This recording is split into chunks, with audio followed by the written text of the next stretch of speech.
제천의병포럼 이해모 대표와 정운석 대변인, 홍근원 사무처장이 창립 선언문을 낭독하겠습니다. 창립 선언문. 제천 시민을 중심으로 서로 상부상조하며 제천 발전과 국가 발전에 이바지하기 위해 제천의병포럼이 출범합니다.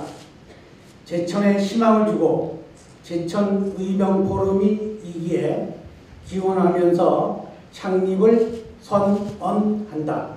2015년 4월 9일 제천의병포럼 대표 이해모.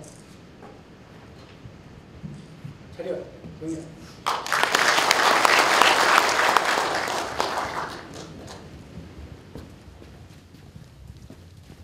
네, 이것으로 제천의병포럼 창립 기념식은 마치고 다음은 시국 강연의 순서입니다. 오늘 강연을 하신 조갑재 대표님을 소개하겠습니다. 조갑재님은 대한민국의 언론인이십니다. 1971년부터 기자 생활을 시작, 오늘까지 45년째 오직 한 길 기자의 길을 걸어온 현대사의 산증인입니다.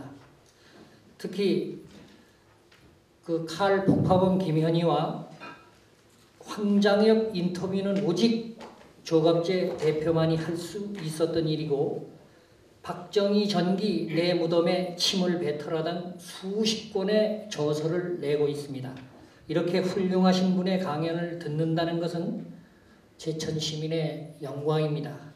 뜨거운 박수로 단상으로 모셔 제천의병포럼 권영식위원회 꽃다발을 전달하는 것으로 소개하고자 합니다.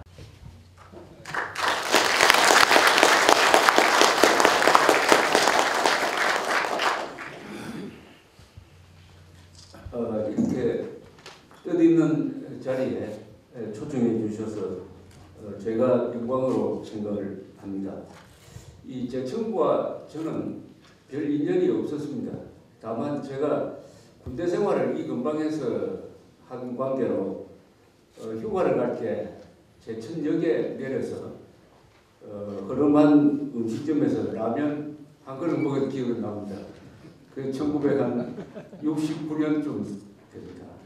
그러다가 2010년부터 인연이 생겼습니다. 2010년 여름에 천안함 복싱 규탄 대회를 열었을 때 우리 안상준 목사님께서 저를 초청해 주셔가지고 그 저녁에 대회를 하는데 의외로 사람이 많이 모였습니다.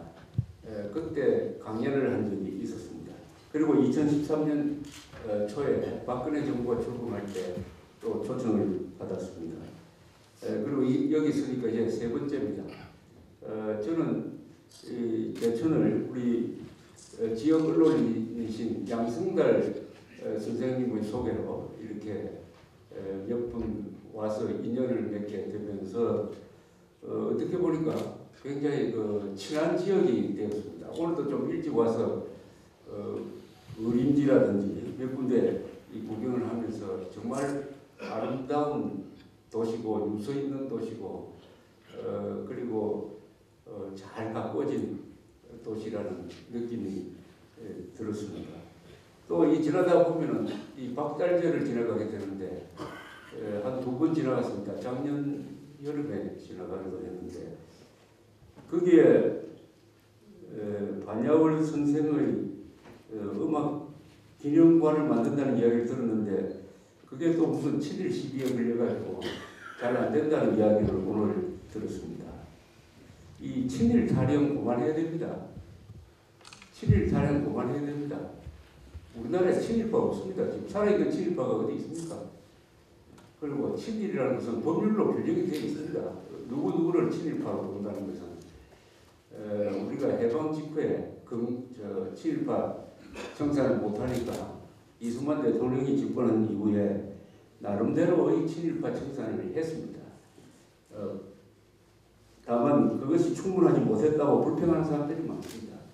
그러나 이승만 대통령은 나라를 세우고 우선 공산당하고 싸우는 마당에 우리끼리 과거 문제를 분열하면 되느냐 해서 최소한의 범위 안에서 친일파 청산을 한 적이 있습니다. 그때 친일파는 누구냐 하는 것이 딱 규정이 되어 있습니다.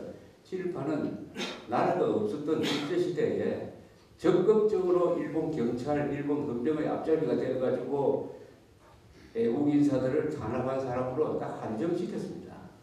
그런데 반야울 선생이 무슨 완장을 차고 독립군을 잡으러 다녔습니까?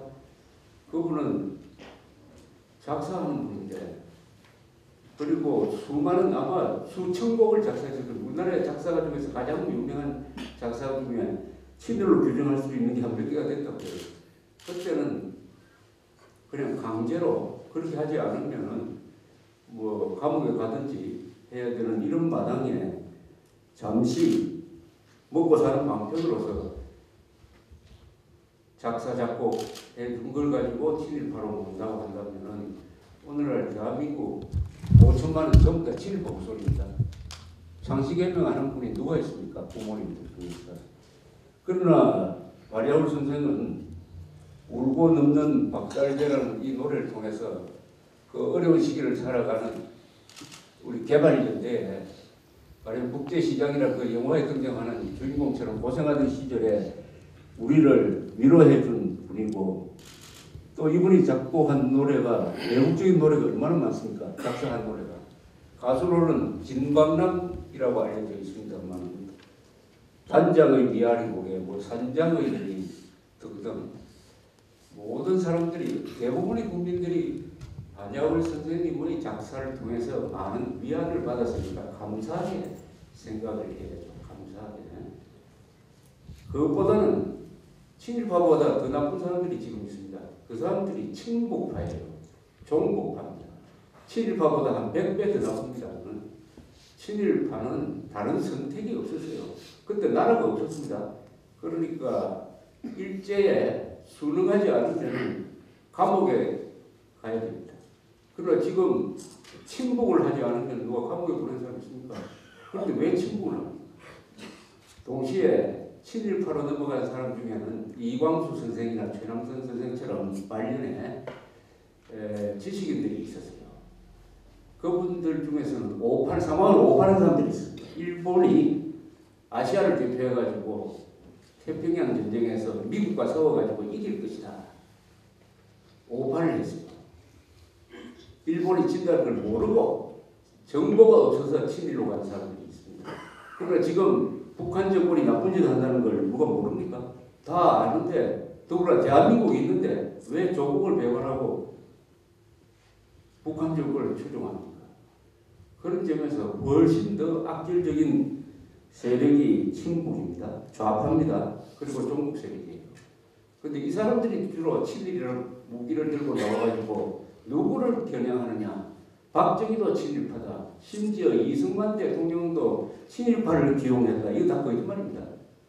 이승만 대통령이 건국할 때 세운 이 거국내가, 이 초대 내각에는 친일파가 한 사람도 없습니다. 다 독립운동한 사람이었어요.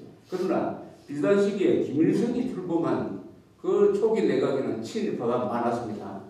북한에서 친일파 청산했다는 말이 다 거짓말입니다. 북한에서는 공산당에 협조한 친일파는 살려주고 공산당에 협조하지 않은 독립투사나 이런 사람들 다 숙청했습니다. 김일성의 동생인 김영주가 친일파 아닙니까? 일본 군대에서 통역했던 자였습니다. 그래서 이 친일파 타령을 하면서 대한민국을 건국하고 대한민국을 발전시킨 사람을 잡는 역할을 하는데, 이 예술인인 반야울 선생을 그런 도마 위에 얹어가지고 이렇게 한다면 그 죄받습니다. 이런 걸 죄받는다고 해요. 억울한 사람을 만들고 하는 거. 은혜를 원수로 갚는 걸 죄받는다고 합니다. 이런 비슷한 일이 경상남도 밀양에서 있었습니다. 기자 출신인데 어떤 분이 밀양에 갔다 오더니 흥분해가지고 저 조갑제 작품에 글을 써보냈어요. 박시춘 씨, 한국에서 가장 많은 유행가를 작곡한 분이 박시춘 씨죠. 박시춘 씨 생가가 그 밀양입니다. 영랑로라는 아주 근사한 정자 위에 있는데 거기 갔더니 생가를 기념관으로 만들었는데 폐쇄를 해놨다고 합니다. 왜 폐쇄했느냐? 이 반야월 선생에 대한 이야기가 똑같아요. 친일 시비가 붙어가지고 그분이 작사한 한 30곡 중에서 5곡의 친일적인 노래를 작곡했다 해가지고 그 폐쇄를 했더랍니다. 그래서 공군에서 글을 썼어요. 어떻게 고향에서 이렇게 배신을 때릴 수 있느냐고. 밀양 사람들은 뭐 하는 사람들이냐고. 이렇게 썼더니 그 몇 년 뒤에 가보니까 문을 다시 열었어요. 그래서 물어보니까 그 기사를 보고 밀양에 유지들이 모여가지고 이럴 수는 없다 해가지고 다시 문을 열었다는 이야기를 들었습니다. 다른 사람이 몰라도 무슨 정치한 사람도 아니고 이 반야월 선생에 대해서는 반드시 이 제천에서 그 은혜에 보원하는 무슨 시설이 하나 만들어지는 것이 제천 시민들을 위해서도 많은 도움이 되지 않을까 그런 생각이 들어서 말씀을 드리겠습니다. 서두로 본격적으로 말씀을 드리기 전에 혹시 이 자리에 한국전에 6.25 참전용사 계십니까? 손 한번 들어봐 주시기 바랍니다. 안 계시는구만요. 그러면은 월남전 참전하신 분들 계시면 손 한번 들어봐 주시기 바랍니다. 많으신데 이분들한테 박수를 보내주십니다.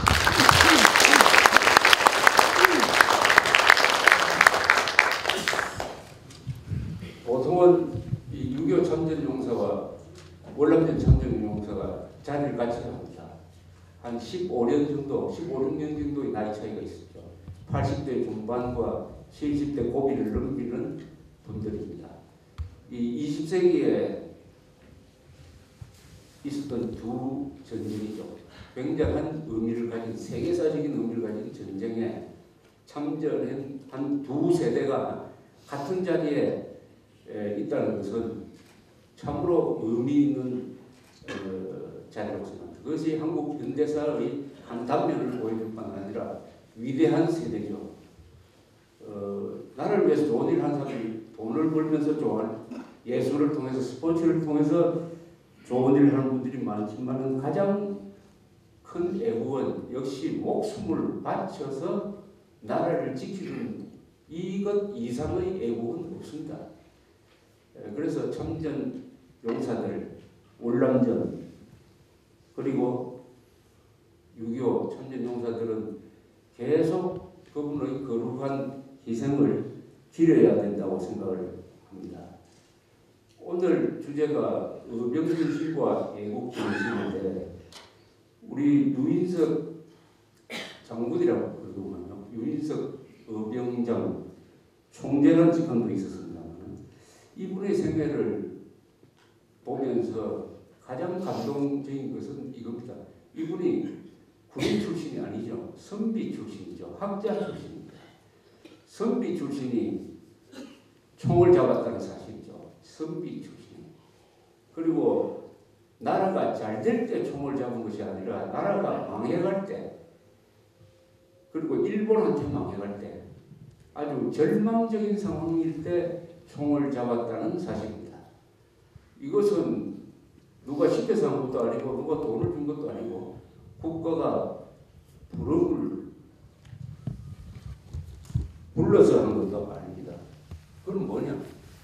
이것은 이분들이 가지고 있는 어떤 가치관, 그게 의리인지, 그게 왕에 대한 충성인지, 또는 민족에 대한 자부심인지, 아니면 외적에 대한 증오심인지, 그것은 조금씩 다 차이가 있겠지만은 어쨌든 자신의 신념을 위해서 절망적인 상황에서 진다는 것을 각오를 하고 이 행동을 통해서 나뿐 아니라 우리 가족 전체가 몇십 년 동안 아니 어떻게 하면 영원히 고통을 받는다는 것을 각오를 하고 총을 잡고 당시에 아시아에서 제일 잘 나가던 일본군과 대결했다는 이 사실입니다. 이 정신이죠. 의병 정신은 나라가 잘 나갈 때는 의병 정신이 필요가 없습니다. 또 일어나지도 않습니다. 나라가 망해갈 때 일어나는 것입니다. 그리고 그것은 유리할 때 일어나는 것이 아닙니다. 불리할 때 일어나는 거예요. 그것은 어떻게 보면 한 인간으로서의 존재 증명입니다. 나는 어떤 인간이다 하는 것을 보여주는 가장 고귀한 정신이라고 생각을 합니다. 그런데 이 의병 정신은 한국에서 우리 민족사에서 계속 이어져 왔습니다. 대표적인 것이 임진왜란이었습니다. 임진왜란 때 부산에 상륙했던 1592년 4월에 부산에 상륙했던 약 15만의 일본군은 조총으로 무장을 하고 있었습니다. 당시에 세계 최강의 군대였어요. 그 일본군이 한반도가 아니라 유럽에 상륙했다면 유럽에서 그 일본군을 막을 군대가 없었습니다.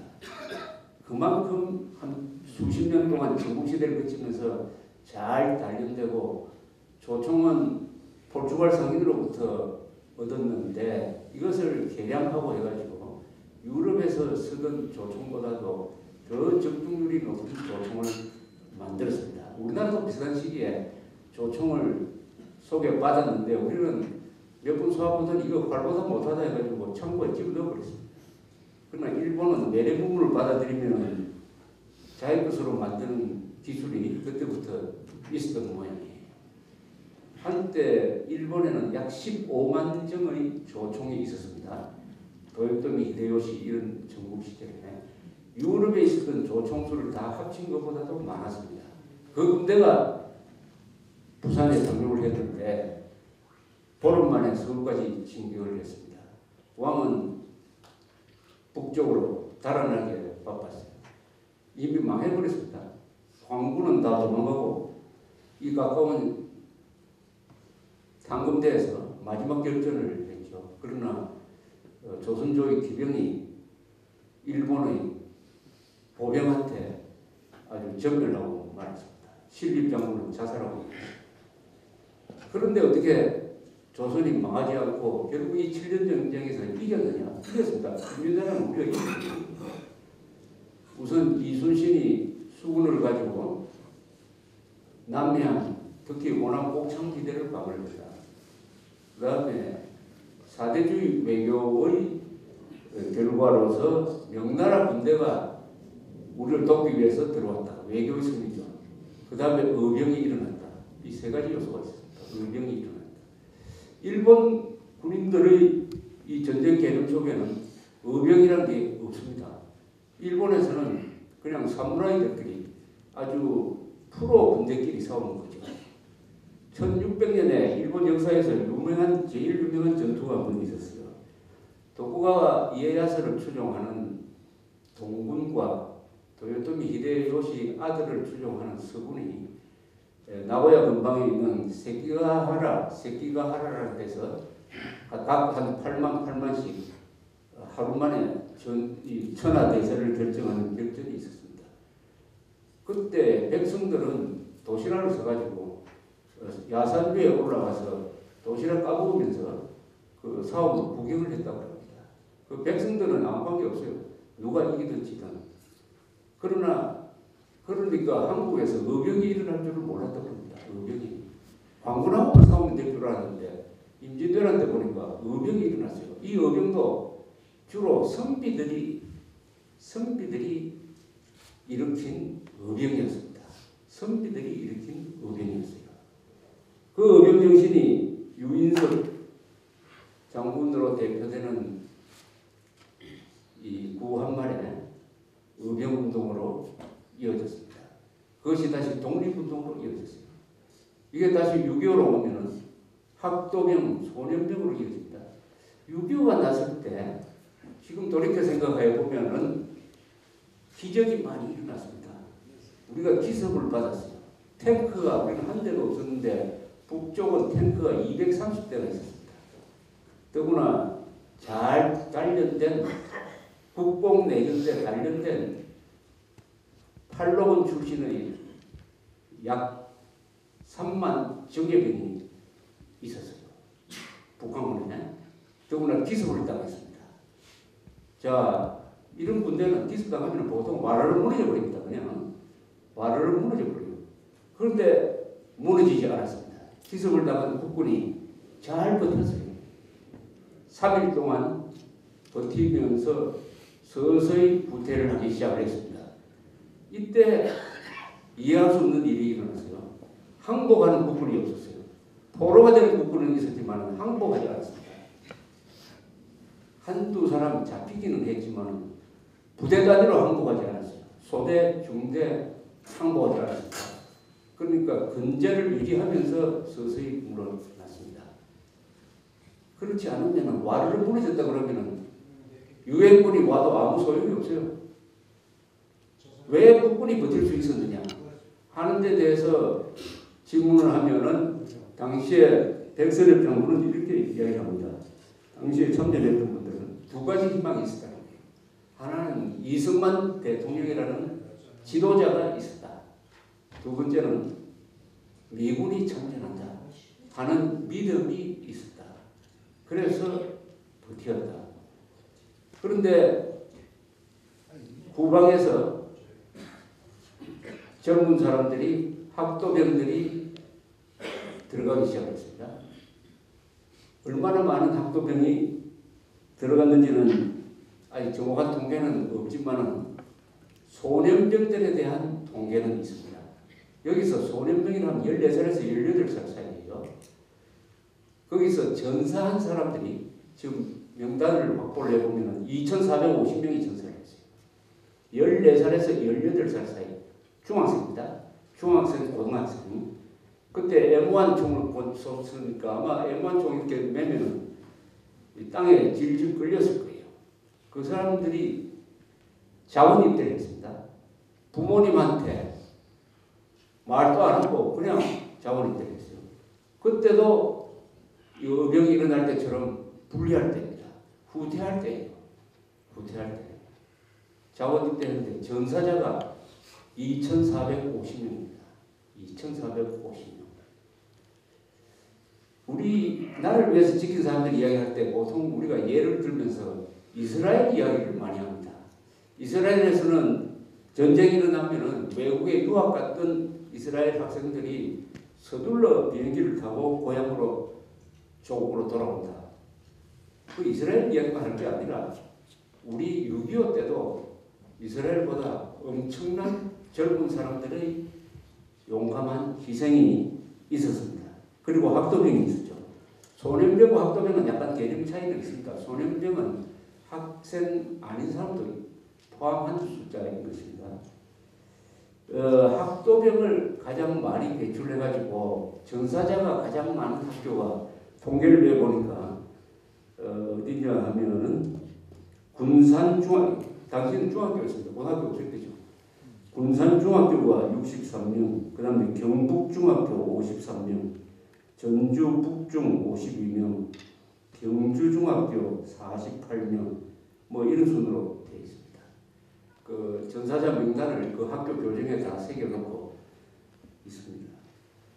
의병 정신이 이렇게 이어질 것이죠. 그러면 지금도 의병이 필요한가? 왜 제천 의병 포럼이 만들어졌느냐? 필요하다고 생각했기 때문에 이런 모임이 만들어졌다고 생각합니다.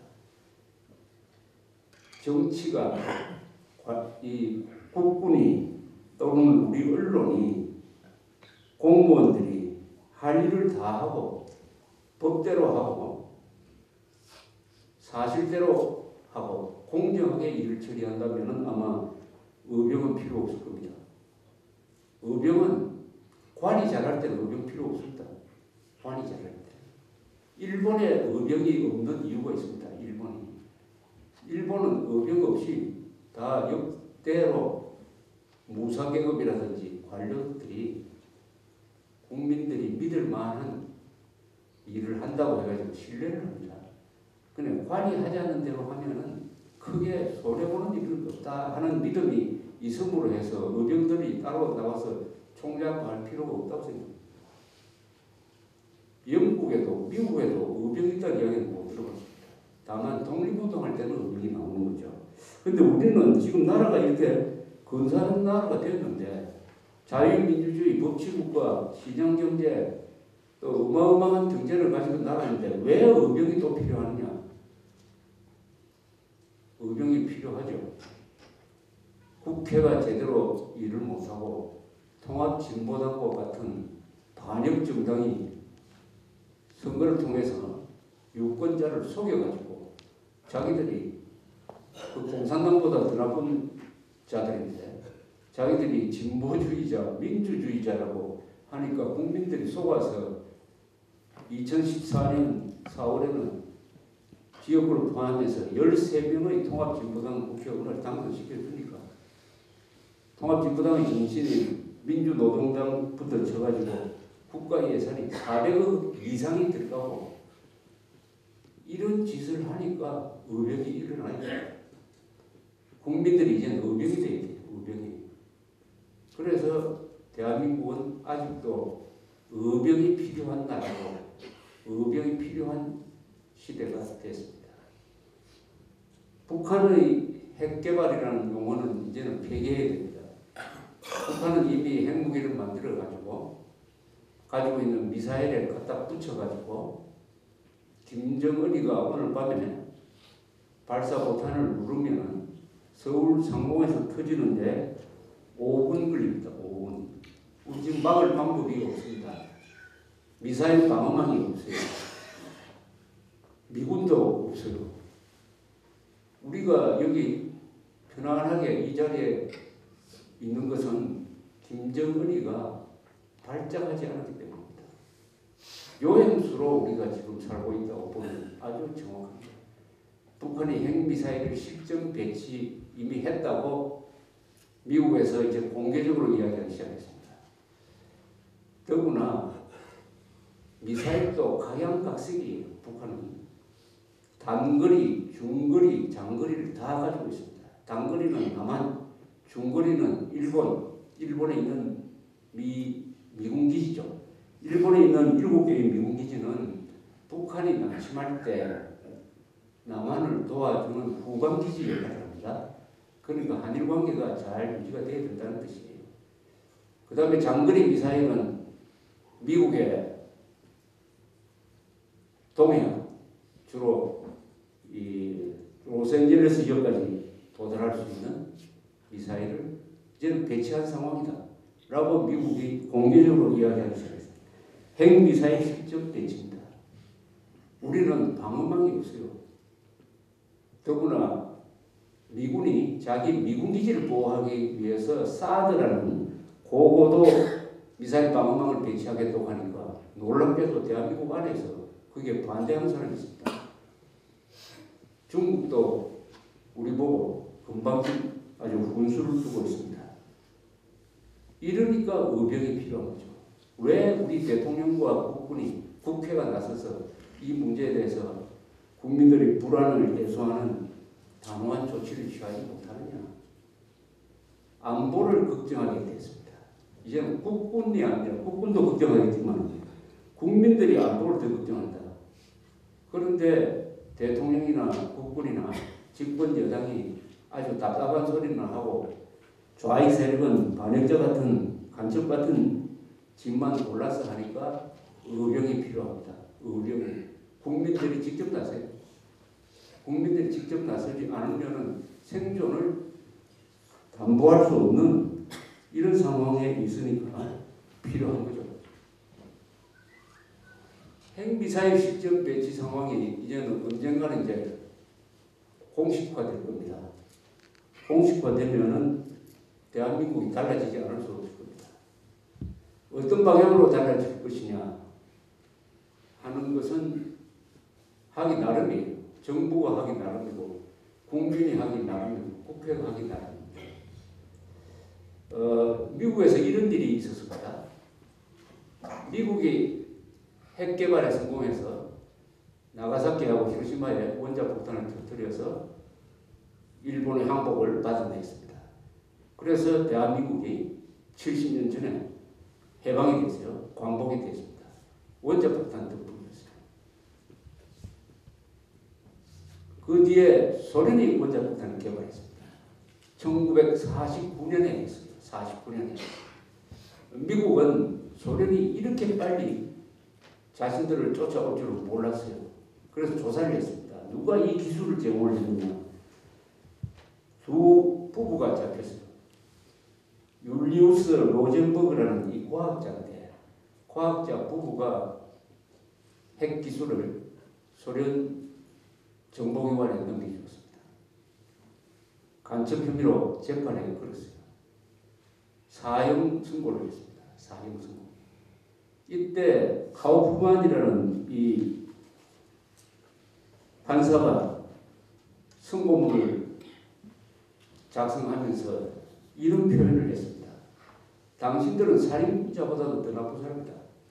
당신들이 준 정보로 해가지고 소련이 적어도 1년 먼저 핵을 개발해가지고 그것을 믿고 남한을 침략을 했다. 거기서 우리 미국인들이 피를 지금 흘리고 있다. 그리고 매일 민방위 훈련한다.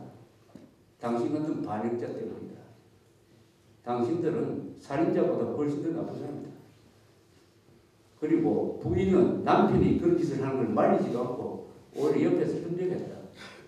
그러니까 부인 둘 다 사형에 처한다. 이렇게 됐습니다. 그래서 2년 뒤에 정기의자에 앉혀가지고 사형시켜버렸습니다. 미국 역사에서 살인을 저지르지 않았는데도 사형이 된 유일한 분입니다. 살인을 저지르지 않았어요. 그런데 사형에 처해버렸습니다. 왜 이렇게 했느냐? 이 판사 이야기대로죠. 반역은 살인보다 더 나쁩니다. 간첩은 살인보다 더 나쁜 거예요. 자, 그러면은 핵미사일 실전 배치, 소련이 핵 개발을 해서 미국을 불안하게 만들었는데 북한의 핵미사일 실전 배치는 그것보다도 우리한테는 훨씬 더 엄중한 상황이죠. 왜냐하면 우리는 핵을 가지고 있지 않기 때문입니다. 핵을 가지고 있지 않기 때문입니다. 한국 사람들은 아직도 핵 문제를 자기 문제로 생각하지 않아요. 자기 문제로 생각하지 않고 핵 문제가 나오면 딱 두 가지 반응이 나옵니다. 하나는 설마 김정은이가 속였느냐 이렇게 나옵니다. 설마 김정은이가 속였느냐. 두 번째는 미국이 가만히 있겠느냐 이렇게 나오죠. 미국이 가만히 있겠느냐. 설마 믿고 사는 것은 요행수를 믿고 사는 겁니다. 미국이 가만히 있겠느냐 하는 것은 그건 완전한 노예 근성입니다. 그건 사대주의입니다. 그러면서 우리도 핵무기 만들어야 되겠다는 이야기가 안 나와요. 그런 이야기를 하는 국회의원은 제가 아는 한 정몽준 국회의원 한 사람밖에 없습니다. 저기 핵무장을 했는데 우리도 핵무기 개발을 해야 된다고 주장하지 않는 세계에서 유일한 민족이 한국입니다. 운을 믿는 거겠죠. 미국을 믿는 거겠죠. 그러니까 자주국방을 포기한 지가 오래된 사람들이 되어버렸습니다. 자주국방을 포기했어요. 그런데 핵무기는 그런 식으로 해서 해결이 안 됩니다. 핵무기는 핵으로만 대응할 수 있습니다. 핵무기는 핵으로만 대응할 수 있습니다. 미국이 핵 개발하니까 소련이 핵 개발했어요. 그러니까 영국도 핵 개발했습니다. 그 다음에는 프랑스가 했어요. 소련한테 위협을 느낀 중국이 핵 개발을 했습니다. 그 가난한 나라가. 중국하고 사이가 나쁜 인도도 했습니다. 인도가 핵 개발하니까 인도하고 앙숙인 파키스탄이 핵 개발을 했습니다. 이런 식으로 계속 연쇄 반응이 일어나는데 북한이 핵 개발했는데도 한국에서는 핵 개발해야 된다는 이야기를 안 나오고 있습니다. 핵 문제를 자기 문제로 생각하지 않기 때문이죠. 그러나 핵은 핵으로서만 견제할 수가 있습니다. 저기 핵 개발을 해서 우리도 대형 핵 개발을 해야 전쟁을 막을 수가 있습니다. 핵은 양쪽이 가질 때 전쟁이 일어나지 않습니다. 한쪽이 가지면 전쟁이 일어납니다. 인도와 파키스탄은 1998년 이후에는 전쟁을 하지 않습니다. 그 전에는 전쟁을 한 4번 했습니다. 할 때마다 파키스탄이 졌어요. 마지막에는 방글라데시 동파키스탄까지 빼앗겨버렸어요. 독립해버렸습니다. 그러나 98년에 파키스탄이 핵 개발을 해가지고 대등한 핵무기 가진 나라가 되니까 인도가 파키스탄을 칠 수가 없죠. 이렇게 이야기를 하면은 또 이렇게 반문하는 사람들이 있습니다. 좀 안다는 사람들이 뭐라고 하냐. 소련이 왜 망했느냐. 소련이 핵무기가 그렇게 많은데도 왜 망했느냐. 그러니까 핵무기도 별것 아니다. 이렇게 이야기하는 사람들이 있습니다. 그런 사람에 대해서는 이렇게 물어야 돼요. 그러면 소련이 핵무기를 가지고 있고 미국이 핵무기를 가지고 있지 않았는데도 소련이 망했거든요. 냉전 시절에 소련이 핵무기를 가졌는데 미국이 핵무기를 가지고 있지 않았다. 그럼 어느 쪽이 망했겠습니까? 소련이 그래도 망했을까요? 미국이 망하죠. 미국이 망하죠. 똑같은 것을 한반도에 적용하면은 군사적 면만 보면 말이죠. 핵무기를 가진 북한이 핵무기를 갖지 않는 한국을 흡수 통일할 가능성이 더 많다고 봐요.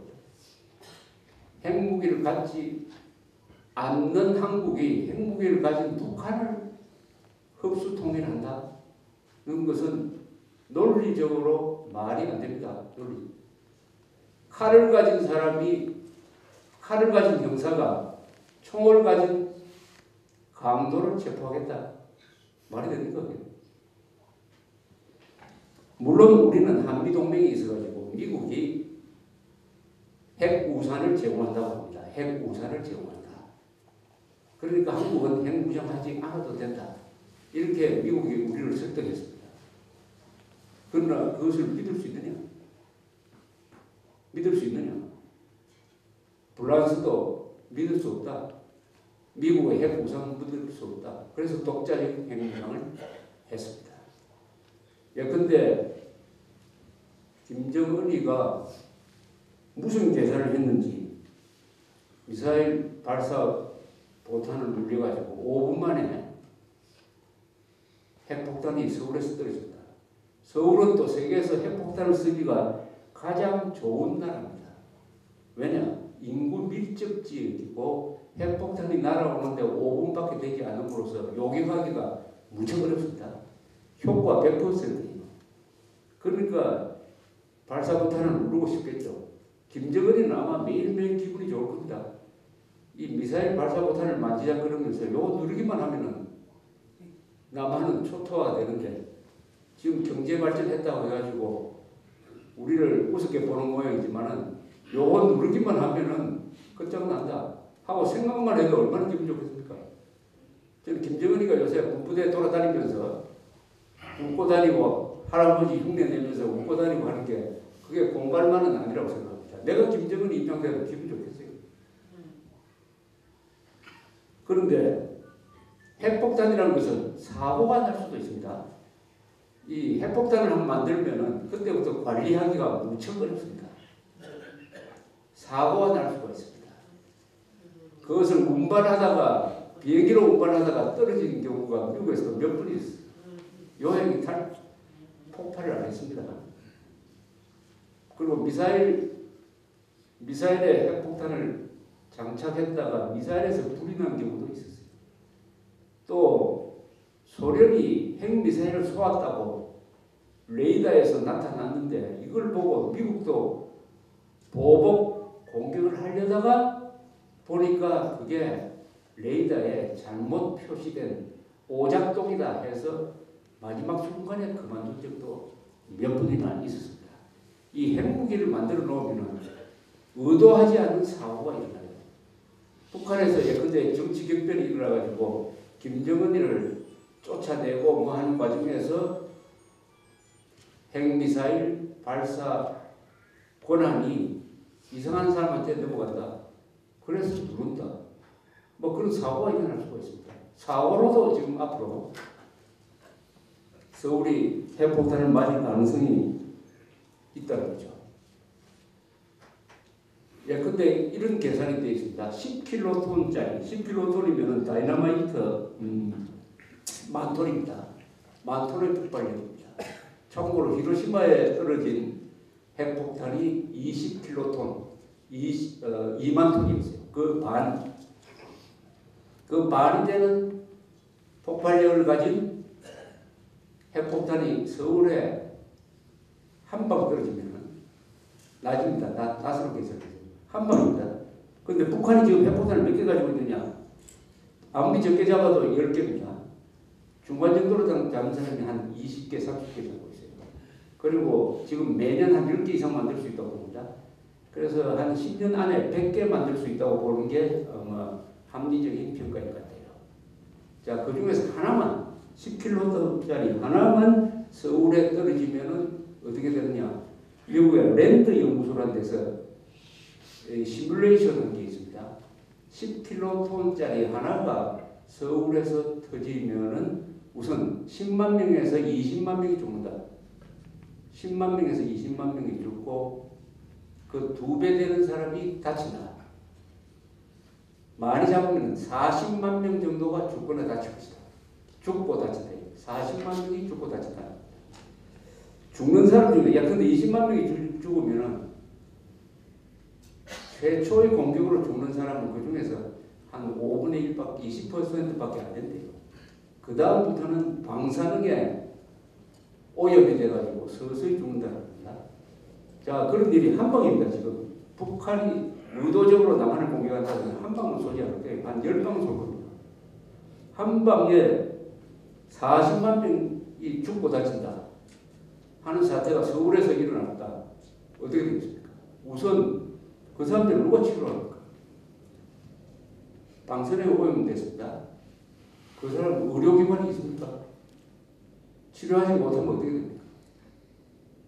그 다음에 서울이 방사능으로 오염됐다 하면 살아있는 사람들은 서울을 탈출해야 되겠죠. 그 다음에 오염된 서울에서 또는 수도권에서 만들어낸 상품이 수출될까요? 누가 사겠습니까? 단 한 방입니다. 국가 기능이 마비되는 거죠. 그래서 10kg짜리 한 방으로서 한국이 40만 명이 죽고 다치는 것 플러스 경제적으로 어떤 피해를 보느냐. 10년 동안 경제 성장률이 매년 10%씩 줄어든다. 그래서 액수로 계산하면 한 1조 5천억 달러가 날아간다. 이렇게 되어 있습니다. 1조 5천억 달러. 지금 우리 1년 GDP입니다. GDP. 이런 타격을 줄 수가 있다. 요게 대한민국이 직면하고 있는 현실이에요. 현실. 이게 가장 낮게 잡은 겁니다. 그런데 왜 한국 사람들은 우리 군, 대통령, 정치권, 여야 공인이 핵미사일 시점 배치는 내하고 아무 관계가 없다. 이렇게 생각하고 있는 걸까요? 왜 이렇습니까? 여기에 문제의식을 가진 분들이 오늘 제천 의병 포럼을 만들었다고 저는 해석하고 싶습니다. 왜 그렇습니까? 왜 죽고 사는 문제가 지금 눈앞에 왔습니다. 이건 아주 소름 끼치는 상황입니다. 소름 끼치는 상황. 세계 어떤 나라도 이런 위기에 봉착해 본 적이 없습니다.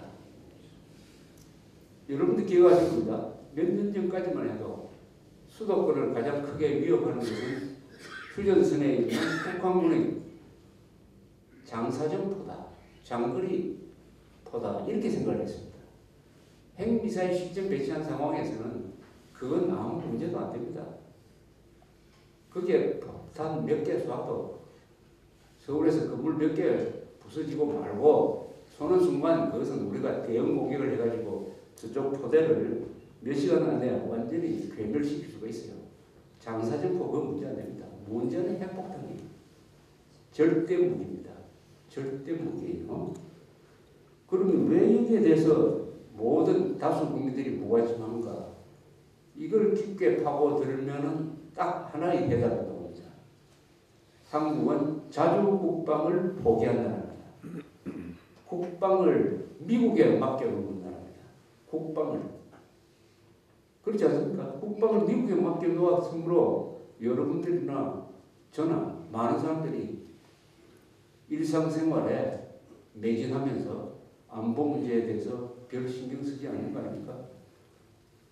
우리 군대도 마찬가지예요. 우리 국군도 정신력에서는 북한군보다 훨씬 떨어지죠. 무기는 낮지만 만나서 해보면 압니다. 자주국방을 포기한 군대와 자주국방을 신념화한 군대는 눈빛이 달라요. 이스라엘 군대하고 제일 비슷한 군대가 북한 군대입니다. 자주국방에 목숨을 걸는 나라. 제가 만나본 바로는 한국의 이 핵 문제를 진짜 걱정하는 사람은 10손가락 안 되는 것 같아요. 우리나라에서. 이스라엘 군대, 북한 군대는 아마 전 장교단이 다 걱정할 겁니다. 자기 문제로 생각하니까. 한미동맹이 참 고마운 거죠. 이승만 대통령이 미국을 압박해가지고 만들어낸 이 한미동맹 덕분으로 우리는 지난 60여 년 동안 국방비를 많이 쓰지 않으면서 미국의 보호를 받아가면서 국가 자원을 경제개발에 집중해서 이 정도의 나라를 만들었습니다.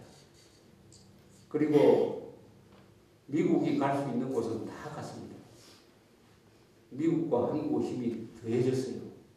한미동맹은 대한민국의 번영과 생존의 생명줄이 되었습니다.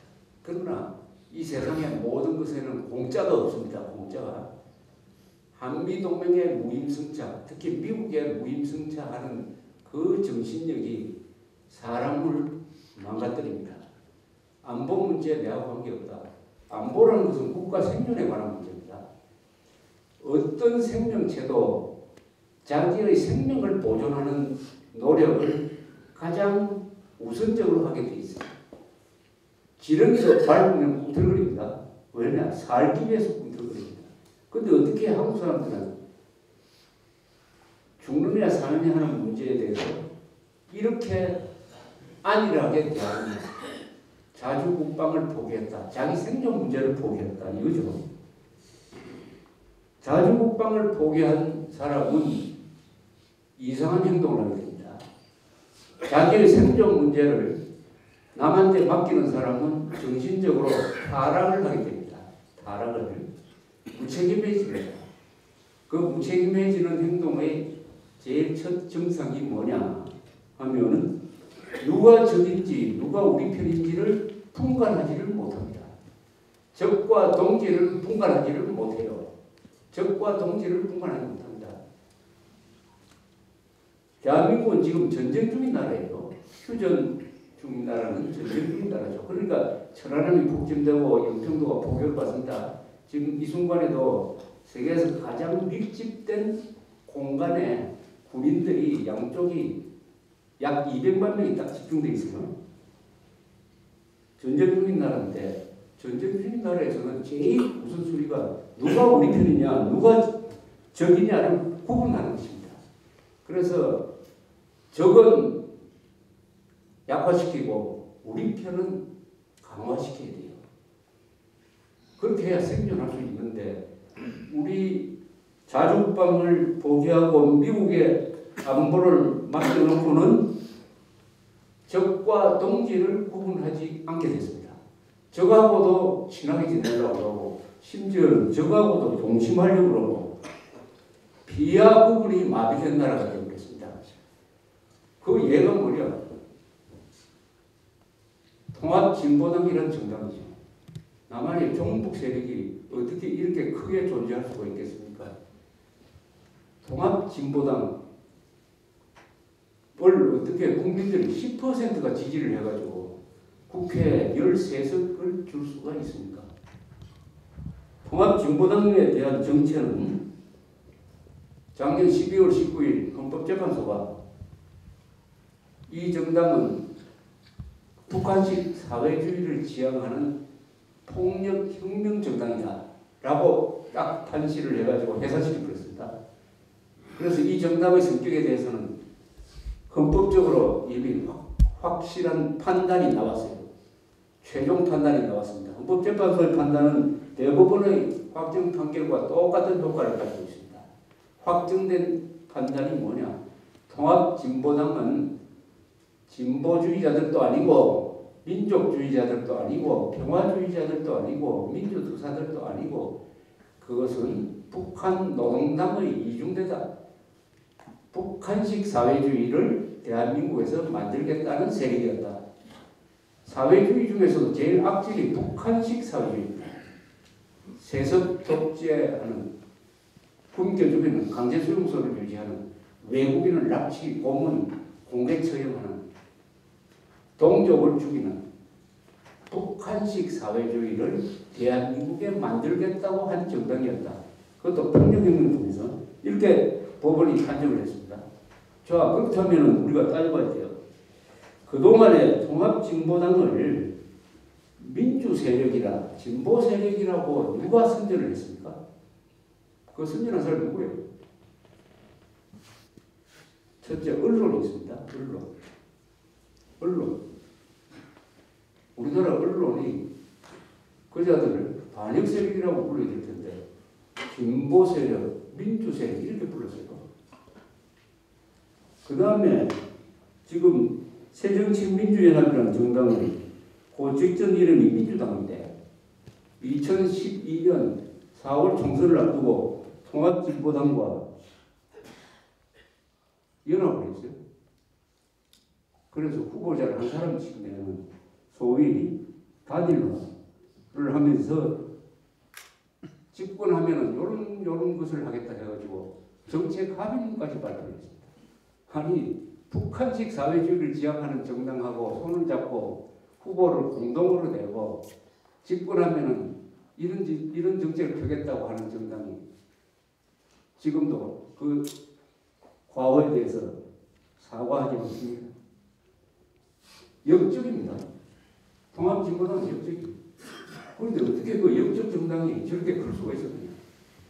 그것은 유권자들을 속였기 때문입니다. 언론도 속이고 정치권이 속이고 그러다 보니까 유권자들이 속았습니다. 이게 대한민국에서 피와 식별을 하지 않기 때문에 일어난 사실입니다. 누가 동지냐 누가 적이냐를 가려볼 수 있는 방법이 있어요. 그러나 그 기준이 흐리멍텅해져 버렸습니다. 그러니까 반역 집단을 정당으로 만들어주고 그게 국가 예산이 400억이나 들어가고 더구나 국회의원이 13명이나 되고 다행히 국정원이 수사를 잘 해가지고 이석기 사건이라든지 이런 것을 노출시키고 박근혜 대통령이 법무장관한테 지시를 해가지고 해산 절차를 밟음으로써 그 반역 정당 하나를 해산시킨 것은 아마 박근혜 대통령의 가장 큰 공적으로 남을 거라고 생각합니다. 문제는 그것이 아직 제대로 정리되지 않고 있다는 사실입니다. 이런 일이 일어나는 것은 자주국방을 포기함으로써 피가 식별 기능이 마비되고 적과 동지를 굳이 구분할 필요가 없다고 생각하는 사람들이 오로지 하루하루 생활을 즐기다가 보니까 이런 일이 일어나서 우리 대한민국은 암세포, 종북 암세포가 전신에 퍼져가지고 그 중에 몇 개는 머리, 심장에 들어간 정도가 되었는데 그러나 헌법재판소의 해산 결정이 있었다 하는 것이 이제 치료는 가능하겠구나 하는 희망을 보여주고 있습니다. 이 헌법재판소 결정문에 헌법재판소에서 통합진보당을 해산할 때 8대1로 했습니다. 8명이 찬성하고 1명 반대했어요. 거기에 찬성한 재판관 중에 2사람, 안창호, 조용호 재판관은 이 결정문의 뒤에 보충 의견이라는 게 있습니다. 거기에 이런 글을 남겼어요. 이걸 제가 한번 읽어보겠습니다. 이것은 헌법재판관 안창호, 조용호 2사람이 쓴 겁니다. 우리들의 자손의 안전과 자유와 행복의 바탕인 자유민주주의의 존리 그 자체를 붕괴시키는 행위를 관용이라는 이름으로 무한정 허용할 수는 없는 것이다. 뻐꾸기는 뱁새의 둥지에 몰래 알을 낳고 이를 모르는 뱁새는 정성껏 알을 품어 부화시킨다. 그러나 알에서 깨어난 뻐꾸기 새끼는 뱁새의 알과 새끼를 모두 둥지 밖으로 밀어낸 뒤 둥지를 독차지하고 만다. 둥지에서 뻐꾸기의 알을 발견하고 적절한 조치를 한 뱁새는 자신의 종족을 보존하게 되지만 둥지에 있는 뻐꾸기의 알을 그대로 둔 뱁새는 역설적으로 자기 새끼를 모두 잃고 마는 법이다. 피청구인 주도세, 이건 동진당입니다. 주도세력에 의해 장악된 피정부인 정당, 이 통진당입니다. 통진당이 진보적 민주주의 체제와 북한식 사회주의 체제를 추구하면서 대한민국의 자유민주주의 체제를 부정하고 그 전복을 빼앗는 행동은 우리의 존립과 생존의 기반을 파괴하는 소위 대역 행위로서 이에 대하여서는 불사의 결단을 낼 수밖에 없다. 이는 단순히 옳고 그름이나 좋고 나쁨의 문제가 아니라 존재와 본질에 관한 문제이기 때문이다. 이 마지막 문장을 제가 다시 읽겠습니다. 대한민국의 자유민주주의 체제를 부정하고 그 전복을 빼앗는 행동은 우리의 존립과 생존의 기반을 파괴하는 소위 대역 행위로서 이에 대해서는 불사의 결단을 낼 수밖에 없다. 불사는 용서하지 않는다는 것이. 이는 단순히 옳고 그름이나 좋고 나쁨의 문제가 아니라 존재와 본질에 관한 문제이기 때문이다. 여기서 대역행위라는 것은 보통 왕을 죽인다든지 체제를 뒤엎는 큰 규모의 역적 행위를 말합니다. 대역행위, 중국에서 나온 말입니다. 통합진보당과 같은 자들의 행위는 대역행위다. 역적 행위 중에서 가장 수준이 높은 겁니다. 로 규정을 해야 된다. 따라서 불사의 결단을 내야 됩니다. 용서해서는 안 된다. 용서해서는 안 된다. 법관들이 좀처럼 쓰지 않는 표현입니다. 왜 그러냐? 이것은 옳고 그르다, 좋고 나쁨의 문제가 아니라 존재와 실존의 문제다. 즉 대한민국 체제가 존재할 수 있느냐 또는 없어질 거냐 하는 생존의 문제이다. 따라서 용서해서는 안 된다. 이렇게 되어 있습니다. 용서해서는 안 된다. 앞에 카우프만 판사가 로젠버그 간첩질을 한 로젠버그 부부를 사형시키면서 한 이야기하고 똑같습니다. 체제의 문제, 국가 존립의 문제를 두고 판단을 할 때 대한민국의 좌익 세력에 대해서는 용서해서는 안 된다. 그런데 지금 정부가, 정치권이, 언론이 용서를 많이 하죠. 용서하는 정도가 아니라 한 패거리가 되어가지고 놀고 또 이 사람들을 더 순항하고 애국자들을 오히려 핍박하고 하는 이런 일이 계속 벌어지고 있습니다. 최근에 제주도 4.3 사건, 제주도 4.3 사건은 남로당이 주동해가지고 재헌국회를 구성하는 1948년 5월 선거를 방해하기 위해서 일으킨 무장폭동이었습니다. 그걸 진압하는 과정에서 공산분자들도 많이 죽었지만 억울한 제주도 시민들이 많이 희생이 됐어요. 그런 점에서 국가가 추념하는 날을 정한 것입니다. 절대로 공산당 잘했다고 잘하는 기념일로 만든 게 아니에요. 그런데 이게 어떻게 된 건지 4.3 평화재단이라고 우리 정부가 출연하는 재단이 있는데 거기서 4.3 평화상을 누구한테 줬느냐? 일본에 있는 공산당 세력이 있죠. 조총련 기관지에 기자를 한 사람한테 이 상을 줬습니다. 기자가 상 받으면서 한 이야기가 대한민국을 저주하는 이야기였어요. 이게 PR을 구분하지 못하는 나라에서 일어나는 희한한 일. 아마 그 상금 중에 상당 부분이 국민 세금이 들어갔을 것 같은데 국민 세금 받아가지고 국민 세금으로 이런 반역자 비슷한 인간한테 돈을 줘가지고 대한민국 욕하도록 만드는 이런 일이 왜 일어나냐? 자주국방을 포기하고 따라서 적과 동지를 구분하지 않고 적당히 잘 지내고 적과도 잘 지내고 오히려 적으로부터 관심을 사면 이게 인기가 있다 하는 이런 기준이 무너진 나라에서 이런 일들이 더구나 북한의 핵미사일 실전 배치에서 우리가 생존의 기로에 서 있는 데서 일어나고 있는 현상입니다. 그러니까 제천 의병 포럼이 만들어져서 이 의병 정신으로서 국가가 다시 위기에 처했습니다. 국민들을 일깨우는, 제천 시민들을 일깨우는 역할을 이 포럼이 해주시기를 바랍니다.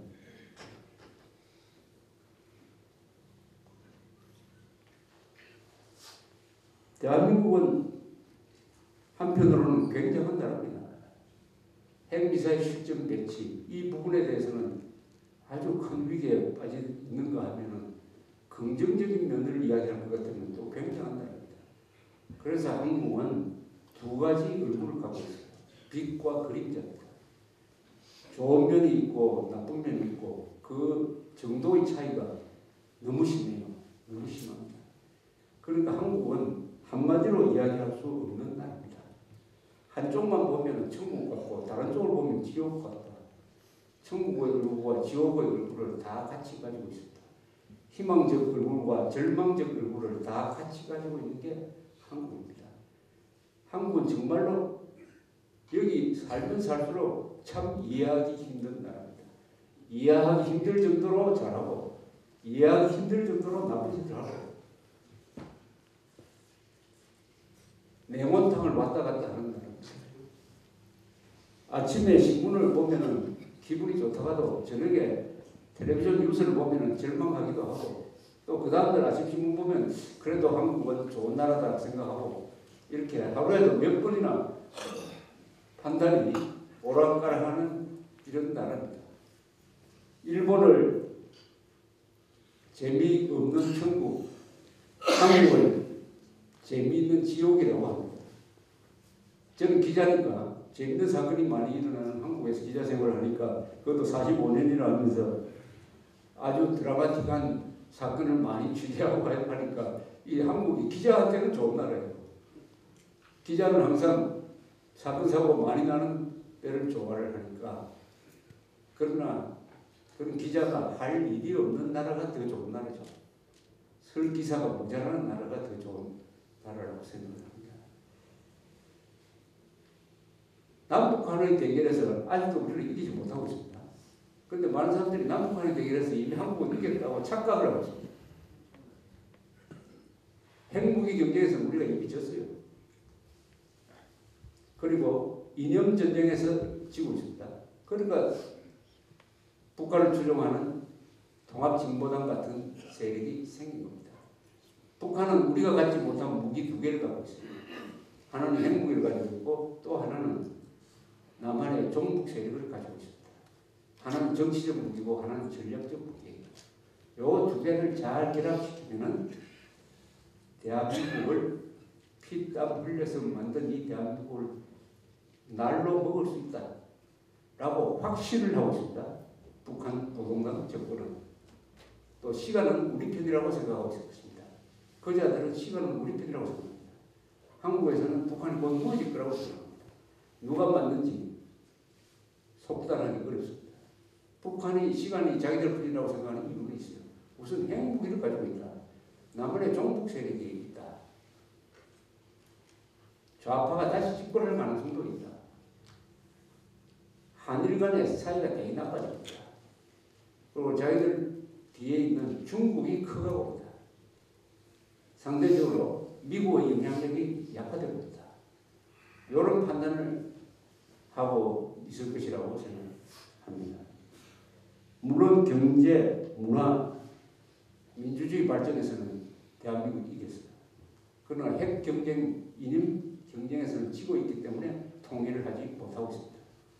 그게 이겨야 우리가 통일이 된 겁니다. 통일은 국군이 평양까지 들어가야 그게 통일이 됩니다.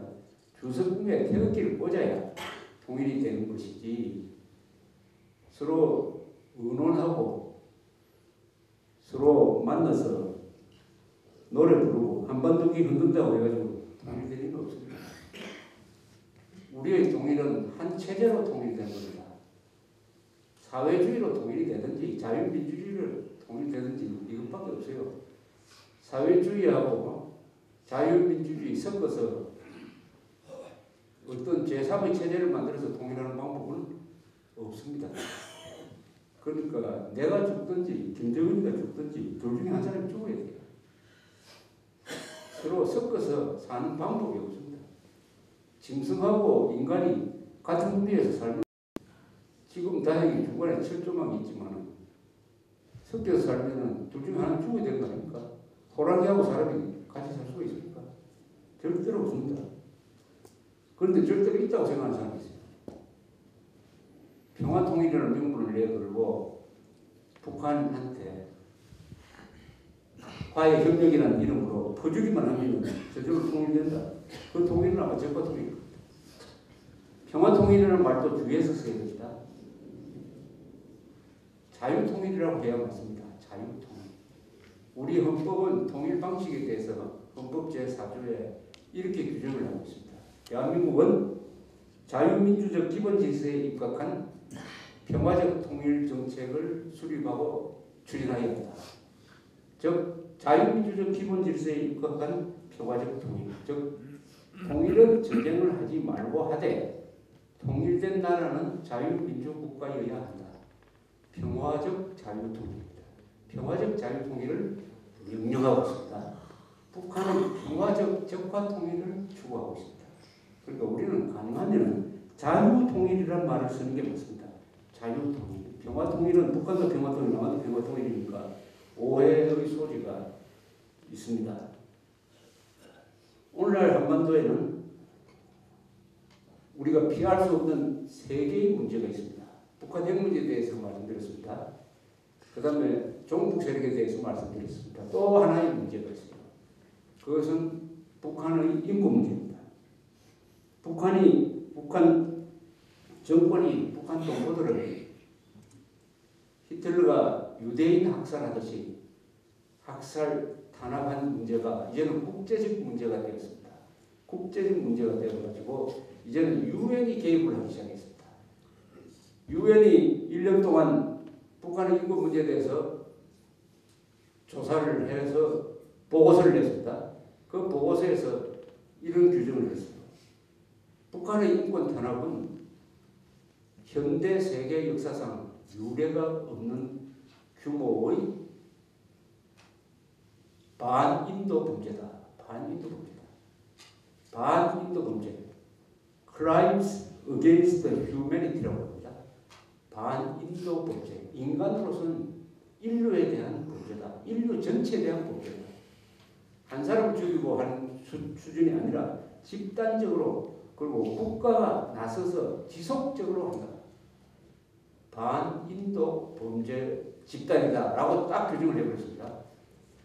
이걸 받아가지고 작년 12월 유엔 총회가 북한을 반인도 범죄 집단으로 규정을 했습니다. 그래서 그 책임자인 김정은과 그 하수인들을 국제형사재판소에 회부하여야 한다는 결의를 했습니다. 유엔 총회가 압도적으로 결의를 했어요. 그 결의한 문서를 유엔 안전보장이사회에 넘겼습니다. 유엔은 총회보다도 안전보장이사회가 더 힘이 있어요.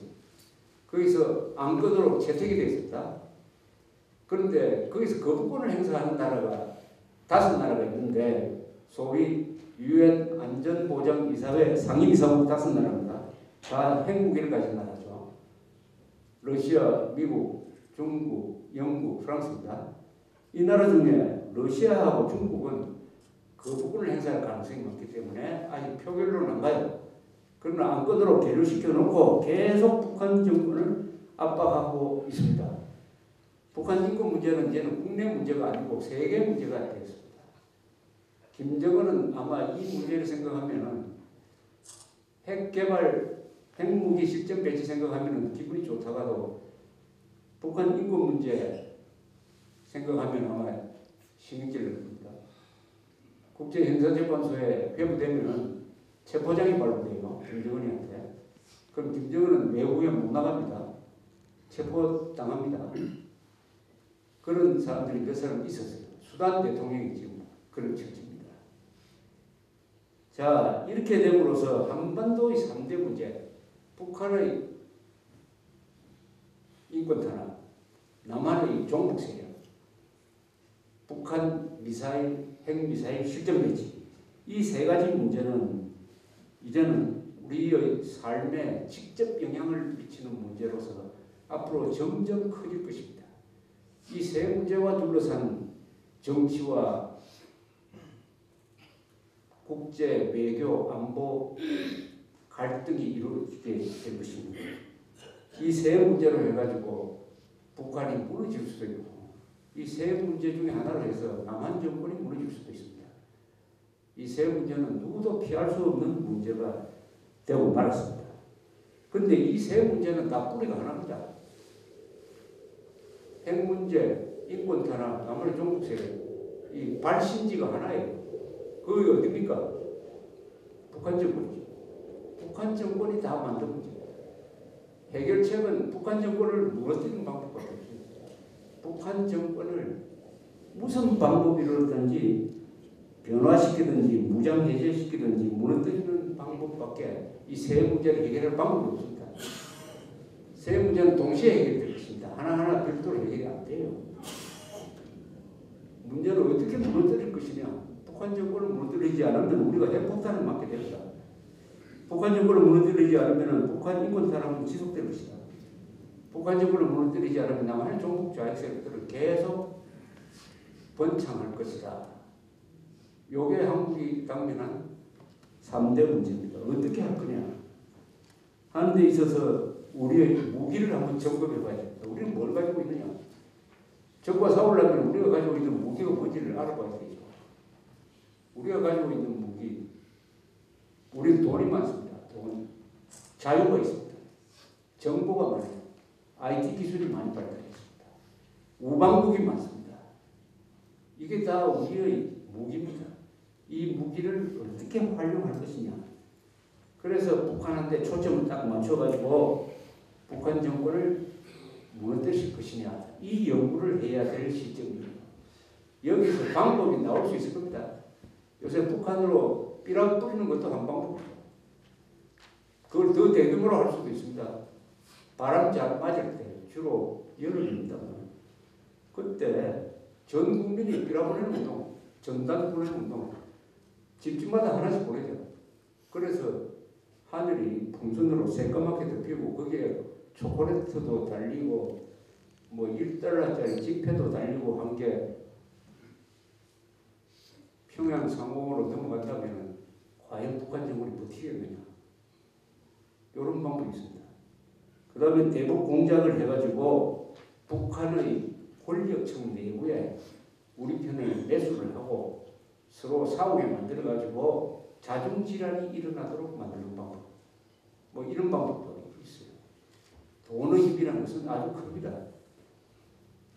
또는 돈을 들어가지고 한 1,000만 원만 들이면 탈북자 한 사람 빼놓을 수 있으니까 탈북자들을 대량으로 지금 28,000명밖에 안 되는데 한 30만 명 수준으로 탈북자들을 늘리자. 이것도 북한 정부를 흔드는 방법 중에 하나입니다. 그것보다 더 시급한 게 있다면 우선 핵미사일 방어망을 2중, 3중으로 만들자. 한 방법으로는 안 되니까 패트리엇 미사일에다가 사드 가지고 오고 이지스함도 만들고 해서 2중, 3중으로 만들자. 그래서 북한이 10발을 쏘면은 그 중에 한 9발은 맞고 9발은 막을 수 있지만 1발 정도는 맞는다. 그러나 우리가 보호할 수 있는 능력은 유지할 수 있어가지고 세컨드 스트라이크 캐퍼빌리티라고 합니다. 핵폭탄을 맞고도 반격할 수 있는 능력을 우리가 가지고 있으면 김정은이가 함부로 쏘지 못할 것이다. 이런 준비까지 하자. 참고로 스위스는 어느 나라하고도 적대하지 않는 나라예요. 스위스는 영세 중립국가입니다. 그러나 예비군이 많죠. 군대는 상당히 셉니다.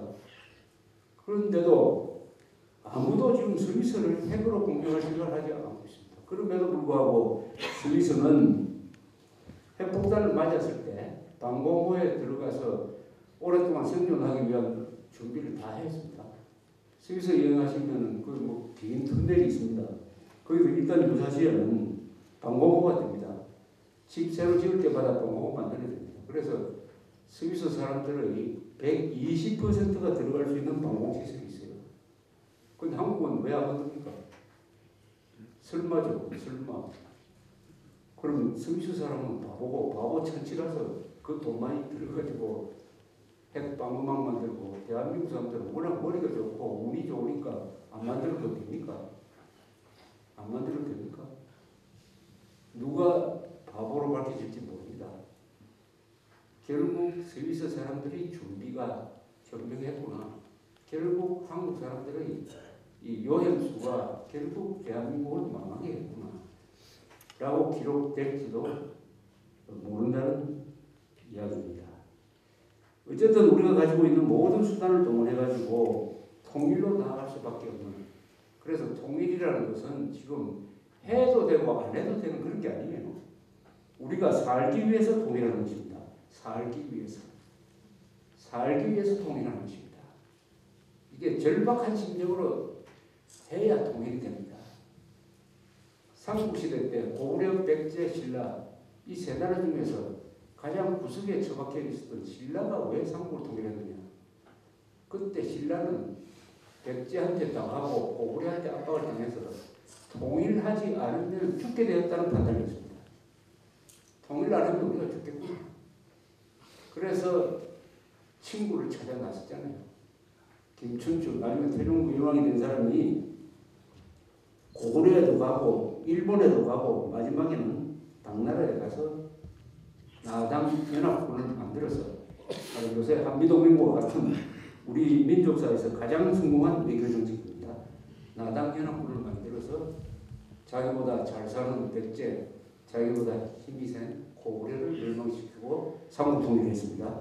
그것도 여유 있게 한 게 아니에요. 통일 안 하면 우리 죽는다.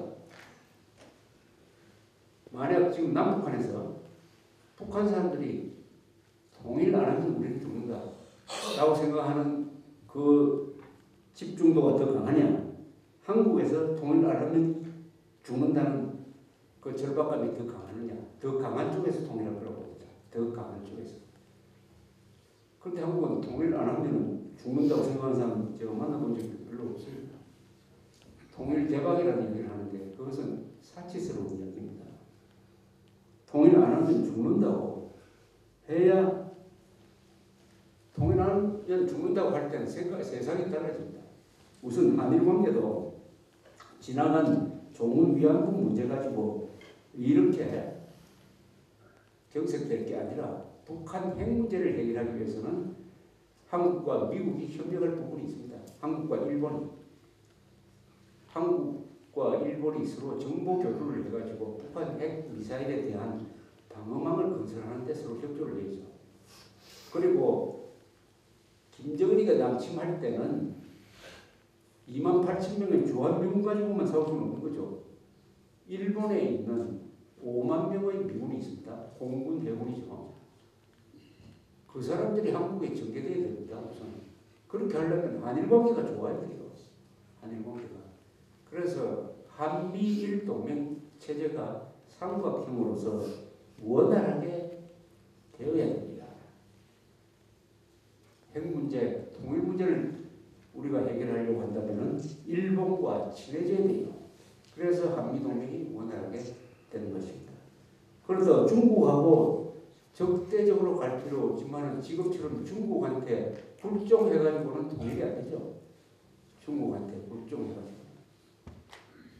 우리가 살기 위해서 미사일 방어망 만들겠다는데 왜 중국이 우리 보고 이래라 저래라 얘기합니까? 이런 금방진 내정 간섭이 어디 있습니까? 북한이 핵 개발할 때는 중국이 비호 세력이었지 않습니까? 중국이 작심만 했으면 북한의 핵 개발을 막을 수가 있었어요. 그러지 않고 북한이 핵 개발을 하면은 북한을 통해서 미국을 견제할 수 있고 남한을 견제할 수 있다. 요거 참 편리하다 해서 북한의 핵 개발을 도와준 것이 중국이었어요. 그래 놓고 핵미사일 시점 배치 상황까지 만들어 놓고는 거기에 대해서 우리가 미사일 방어망을 갖다 놓겠다고 하니까 그거 갖다 놓지 말라고 그럽니다. 세상에 이런 무험한 간섭이 어디 있습니까? 우리가 살기 위해서 방어만 만들겠다고 하는데 그동안 살인 강도 같은 북한 정부를 도와가지고 핵 무장하도록 해준 중국이 우리가 살겠다고 핵 방어만 만들겠다고 하니까 그거 만들지 말라고 하는 거는 그러면 북한의 노예가 되라는 소리 아닙니까? 여기에 대해서 우리 국민들이 화를 내지 않고 여기에 대해서 우리 정부가 미지근한 태도를 취하고 있는 것은 이 국가 자존심에 관한 문제입니다. 이건 나라가 아니에요. 나라가. 이런 짓을 중국이 다른 나라에 대해서 못합니다. 일본한테 그런 말 하겠습니까? 일본한테 그렇게 한 적도 없어요. 일본이 미사일 방어망 잘 만들어 놨습니다. 그때 왜 만드느냐고 창문하지 않았습니다. 물론 그런 창문하면 일본이 코웃음 치겠지만 베트남에 대해서 그렇게 하겠습니까? 못하죠. 베트남은 중국하고 항상 맞짱뜨는 각오가 되어 있으므로 베트남한테 그런 군수하다가는 베트남이 전쟁하지 않을 겁니다. 베트남이 먼저 전쟁하지 않을 겁니다. 그런데 한국을 만만하게 보면서 저거 살찐 돼지 같은 나라지 저게 무슨 나라냐라고 업신여기지 않는 한 이런 짓은 못하게 되어 있습니다. 신라가 장통을 하면서 마지막에는 어떻게 해줬을까? 결국 당나라하고 한번 붙었어요. 당나라가 신라를 앞세워가지고 백개 고구려 멸망시킨 다음에는 신라까지 식민지로 만들려고 했습니다. 그때 신라가 반발해서 당나라하고 결전을 7년 동안 해가지고 그 당나라를 한반도에서 쫓아냈습니다. 그래 함으로써 이 한반도를 한민족의 보금자리로 확보를 했습니다. 그때 김유신이 한 이야기가 있어요. 개는 주인을 두려워하지만 주인이 개의 다리를 밟으면 물어야 합니다. 이렇게 얘기합니다. 여기서 주인은 당나라죠. 개는 신라입니다. 개는 주인을 두려워한다. 그러나 주인이 개를 무시하고 다리를 밟으면 개라도 주인을 물어야 합니다. 이렇게 딱 결정된 대서를 취하니까 소정방이가 백제를 멸망시킨 다음에 신라까지 치려고 하다가 당 돌아갔어요. 당고종한테 귀국보고를 하니까 당고종이 이렇게 얘기합니다. 왜 내 친김에 신라까지 치지 않았냐? 여기에 대해서 소정방이가 이렇게 얘기해요. 그게 660년 일입니다. 신라는 비록 나라를 잡지만 임금은 백성을 사랑하고 신하는 나라에 충성하고 아랫사람은 윗사람을 부형과 같이 대함으로 함부로 동응할 수가 없었습니다. 이렇게 얘기해요. 즉 신하는 비록 작지만은 임금, 신하, 백성들이 똘똘 뭉쳐가지고 달아가니까 함부로 어떻게 할 수가 없었습니다.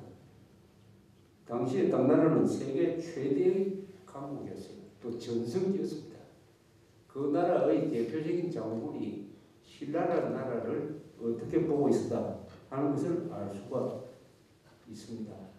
통일 과정에서 반드시 중국하고 전쟁 일보 직전까지 가는 대결을 해야 우리가 통일을 할 수 있을 것이라고 생각합니다. 그때는 신라와 같은 결전 의지를 갖지 않으면 통일 과정에서 많은 양보를 하게 될 겁니다. 한미동맹도 없애라. 그 다음에 우리한테 충성을 하라고 이렇게 하면서 통일되면서 친중 4대주의로 다시 복귀할 가능성이 없지 않습니다. 없잖아요. 더구나 남한의 종북 세력은 지금도 그렇지만 친중 4대주의 세력 같은 행동을 하고 있습니다. 반미, 친중, 친북 이게 딱 같은 맥락입니다. 그렇게 되면 한국은 내부로 분열될 겁니다.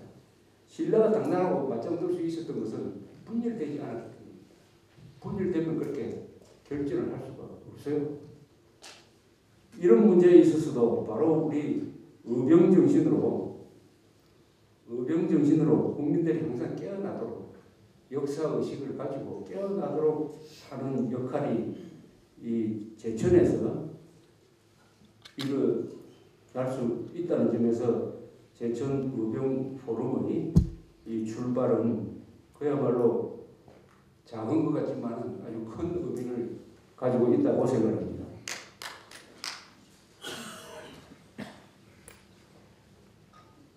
박수는 마지막에 한 번만 쳐주세요. 그런데 대한민국은 지난 70년 동안 위대한 일을 해놨습니다. 지킬 게 많은 나라가 됐습니다. 지금 한국의 국력은 보통 경제력으로는 세계 12위라고 그럽니다. 그러나 다른 계산으로는 그보다 훨씬 더 높을 수가 있습니다. 이렇게 한번 계산해 보십시오.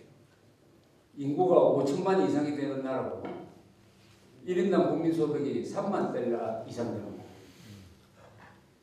단 계산 기준을 구매력 기준은 PPP 기준이라고 합니다. 요새 그런 기준으로 GDP를 계산합니다. 그리고 민주주의를 하는 나라, 요 세 조건을 충족시키는 나라, 즉 5천만 명 이상, 3만 달러 이상 민주주의 하는 나라가 몇 나라냐? 세계 한 200개 나라가 있습니다. 미국이 있습니다. 러시아는 여기 들어갈 수가 없죠. 1인당 국민소득도 안 되고 민주주의도 못합니다. 중국도 들어갈 수 없어요. 민주주의가 안 됩니다. 1인당 국민소득도 안 돼요. 두 번째는 일본이죠. 일본. 그 다음에 독일입니다. 인구가 한 8천만 되죠. 독일. 통일된 이후에. 그 다음에 영국이죠. 인구가 한 6,500만 됩니다. 프랑스죠. 이탈리아 넣어줘야 되겠죠. 그 다음에 한국. 일곱 나라. 이게 진짜 G7이죠. G7. 내가 한국에 들어갔습니다. 70년 만에 나라를 만들어서 이렇게 들어가는 거 세계 역사적 없습니다. 그런데 이 일곱 나라도 보니까 또 달라요. 한국을 뺀 6개 나라는 공통점이 있습니다. 첫째, 나라를 발전시킬 때 전쟁을 많이 한 나라입니다. 침략 전쟁을 많이 했어요. 특히 독일 20세기에 가장 큰 전쟁을 2번이나 일으켰어요. 그 다음에 식민지를 많이 만들었어요. 즉 외국을 침략하고 다른 민족을 괴롭혔다는 거죠. 거기서 수탈을 해가지고 발전을 했습니다. 남을 괴롭혀서 발전한 나라예요. 뭐 이건 너무 일면적으로 이야기하는 면도 있습니다. 자기들은 괴롭혔다고 하고 미개한 민족을 개화시켰다고 하겠죠. 어쨌든 그런 특성이 있습니다. 그러나 한국만이 전쟁도 하지 않고 식민지도 경영하지 않고 오히려 거꾸로 식민지 당해가면서 전쟁을 당해가면서 발전시킨 나라. 그런 점에서 지난 100몇 년 동안 가장 열심히 일하고 가장 착하게 일한 사람들이 대한민국입니다. 여기서 박수를 한번 쳐도 됩니다. 가장 착하고 가장 열심히 했습니다. 그리고 가장 머리가 좋은 사람이죠. 한국은 왜 이렇게 발전했느냐? 물론 저는 설명을 아주 간단하게 합니다. 첫째, 한국 사람들의 국민 평균 IQ가요 세계에서 1등입니다. 외국에서 조사한 통계가 있어요. 한국이 세계에서 1등입니다. 머리 제일 좋아요. 이스라엘보다 높습니다. 독일보다 높아요. 두 번째가 놀랍게도 북한입니다. 그리고 일본이 그다음이에요. 이 한자를 아는 몽골인종이 아주 머리가 좋아요. 한자입니다. 한자가 여러분들 자녀 있으면 어릴 때 한자 가르치는 게 가장 오래가는 투자라고 그럽니다. 가장 효과적인 투자라고 그럽니다.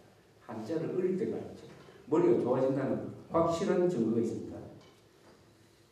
그 다음에 학력, 대학 진학률 80% 세계에서 1등입니다. 일본이 40%입니다. 세 번째가 뭔지 압니까? 가장 오래 일합니다. 가장 오래. 노동시간이 가장 길어요. 자, 이 세 가지를 모으면 뭐가 됩니까? 세계에서 가장 머리 좋은 사람이 세계에서 가장 많이 배워가지고 가장 열심히 일한다. 그러니까 이렇게 발전한 겁니다. 발전. 여기에 바탕이 있죠. 그렇게 일할 수 있는, 그렇게 일하는 사람이 성공할 수 있도록 만드는 제도가 있습니다. 그 제도가 뭡니까? 자유민주주의죠. 시장경제죠.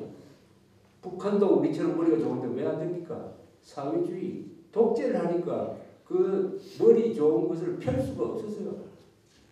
그럼 거꾸로 돌아가서 오늘날의 이승만 대통령의 위대한 용도에 의해서 1948년 8월 15일에 대한민국을 세울 때 자유민주주의와 시장경제라는 제도 위에 세우고 남침전쟁에서 유엔군의 도움으로서 우리가 버티고 그 미국과 친구가 되면서 친구를 잡았는데 북한이 망한 이유 중 하나가 친구를 잘못 만났어요.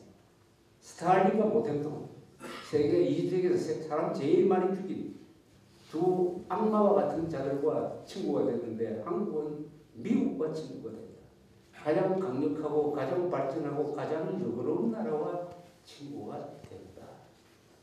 이런 조건이 있는 것이죠. 우리가 잘나서 우리 국민들의 실력, 평균 실력보다 훨씬 더 큰 발전을 이룬 것은 도와주는 사람이 있었어요.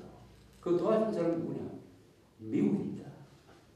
미국에 대한 감사하는 마음, 그리고 그 미국을 친구로 만든 이승만 대통령의 영도력, 그것을 이어받아서 그 나라가 발전하는데 반드시 필요한 경제력을 건설한 박정희 대통령의 역할, 또 비슷한 시기에 민주화 투쟁을 함으로써 정권이 독재로 가지 않도록 견제하는 역할을 했던 우리 민주투사들의 역할, 이게 다 한덩어리가 됐습니다. 그러나 여기에 절대로 끼워서는 안 되는 게 바로 종북 좌파들의 반대한민국적 행동이었어요. 이 자들이 민주투쟁으로 위장을 했습니다. 박정희 이승만에 반대한다고 간판을 그렇게 걸어놓고 실제로는 대한민국에 반대하고 김일성을 추종하는 북한식 사회주의 운동을 하면서 간판을 걸기는 우리는 진보주의자다, 우리는 민주투사라고 간판을 거는데 거기에 많은 국민들이 속아 넘어가고 있다. 지금도 속아 넘어가고 있다. 바로 오늘날의 의병정신과 오늘날의 애국정신은 그 자들의 정체를 정확하게 밝히는 국민 각성 운동이 될 것이라고 생각을 합니다. 요사이는 우리 유인석 장군이 선택했던 그 양반이 선비가 총을 드는 그런 필요까지는 없습니다. 이제는 그렇게 목숨을 안 걸어도 돼요. 이제는 진실을 알면 됩니다. 진실이라는 무기가 가장 큰 무기죠. 그리고 헌법이라는 무기가 있습니다. 진실과 헌법이 가장 큰 무기입니다. 그런데 여기에서 우리는 두 가지 무기를 이미 가진 상태입니다. 두 가지 무기는 뭐냐 하면은 작년 2014년 12월 19일에 유엔 총회의 결의, 북한 정부는 반인도 범죄 집단이다. 이것은 국제법정에 세워서 단죄해야 할 집단이다. 라는 이 국제사회의 결의가 있었어요. 북한 정부는 쉽게 말하면 인류의 적이다. 라고 딱 판단을 했습니다. 국제법적으로 이것은 처벌해야 될 집단이다라고 판단을 했어요. 선고를 했어요. 그리고 같은 날에 있었던 헌법재판소의 통합진보당 해산결정, 북한식 사회주의를 추종하는 정당이다. 그것은 비단 통합진보당만 그런 게 아니라 통합진보당을 응원했던 세력, 통합진보당과 손잡고 했던 세력에 대한 단정입니다. 하나는 헌법이고 하나는 유엔 총회 결의문입니다. 둘 다 굉장히 힘이 있는 무기예요. 이것은 강제력도 있습니다. 이 두 무기를 우리의 논리로 삼아야 됩니다. 북한은 인류의 적이고 통합진보당과 같은 종북 세력은 헌법의 적입니다. 그 인류의 적을 추종하는 무기가 있습니다. 악마의 제자들이죠. 악마의 제자들. 그러니까 어떤 논리도 법리로서 구체화되어 있습니다. 이런 말이 있지 않습니까? 비리법권천이란 말이 있어요. 한자로 쓰면 비는 억지죠. 비리, 억지보다는 논리가 앞서고 논리보다는 법이 위에고 법보다는 권력이 위에고 권력보다는 하늘이 더 위에다. 비리법권천이란 말이에요. 우리는 그 중에서 법리를 갖췄습니다. 그리고 현재는 권력도 갖고 있습니다. 역사도 우리 편인 것 같아요. 북한이 핵을 개발했지만 그러나 역사 흐름은 역사, 세계사의 도도한 흐름은 북한 쪽은 아닌 것 같습니다. 그러면 우리 쪽이 되죠. 흐름이 그렇다 하더라도 우리는 그냥 가만히 있으면 되겠느냐? 그렇지 않죠. 반드시 좋은 것은 용감한 사람의 희생적인 노력에 의해서 그 좋은 것이 실천된다고 생각합니다.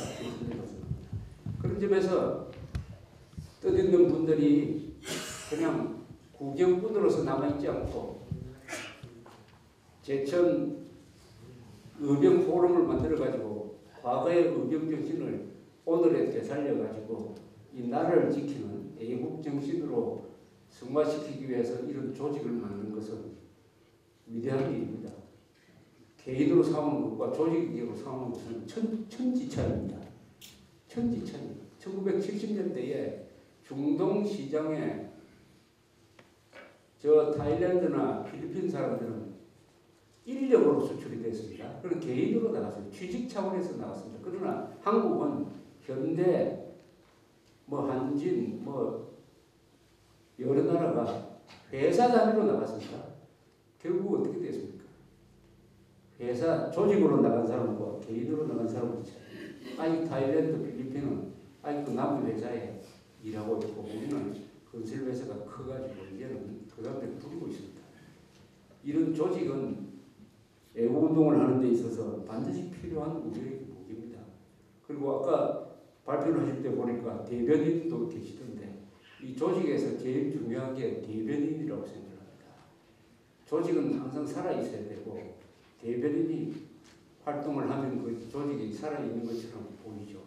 또 상당 부분은 논리의 싸움, 말의 싸움이니까 대변인이 이 세상 돌아가는 데 대해서도 반드시 한마디 한마디 하면서 회원들한테 돌리고 그 회원들이 또 다른 사람한테 돌리고 해서 여론을 형성하는 거예요. 세월호 인양에 저는 반대합니다. 세월호 인양에 반대한다고 하면은 그 결의를 몇 사람이 해가지고 우리끼리 아는 게 아니라 회원들한테 다 알려요. 세월호를 왜 인양을 합니까? 인양해가지고 왜 인양한다는 말을 안 해요, 요새. 세월호 인양해가지고 밝혀질 게 있습니까? 세월호를 인양하면 그 안에서 누가 살릴 사람이 있습니까? 세월호 인양 안 해도 수사를 해가지고 다 밝혀졌어요. 해양안전심판원에서 보고서도 나왔습니다. 150명이나 구속이 됐어요. 왜 인양을 합니까? 인양해가지고 그 고철로 팝니까? 다 조사하고 나서 고철로 팔기 위해서 2천억 들여서 인양을 합니까? 고철로 팔지 않고 그걸 가지고 기념관 만들려고 그럴 거예요. 기념관 만들어가지고 그거 가지고 정부 규탄하는 성토장으로 운영 안 하겠습니까? 그런 걸 왜 국민 세금으로 합니까? 그 회사 책임인데 이런 문제에 대해서도 대통령이 인양하겠다고 해서 그냥 침묵해서는 그게 백성이지 국민이 아닙니다. 국민은 자기 목소리를 가지고 있어야 되고 국민 중에서 가장 용감한 의병들은 자기 목소리를 가지고 있어야 되고 그 목소리는 대변인을 통해서 상시적으로 바깥으로 이렇게 발신이 되어야 된다는 생각이 들었습니다. 그런 점에서 이 제천 의병 포럼이 시작보다는 앞으로 점점 더 커지는 근사한 이 애국단체가 되어가지고 이 전국을 리드할 수 있는 하나의 성공 작품을 만들어 주시길 바라면서 저 이야기를 여기서 끝내겠습니다. 감사합니다.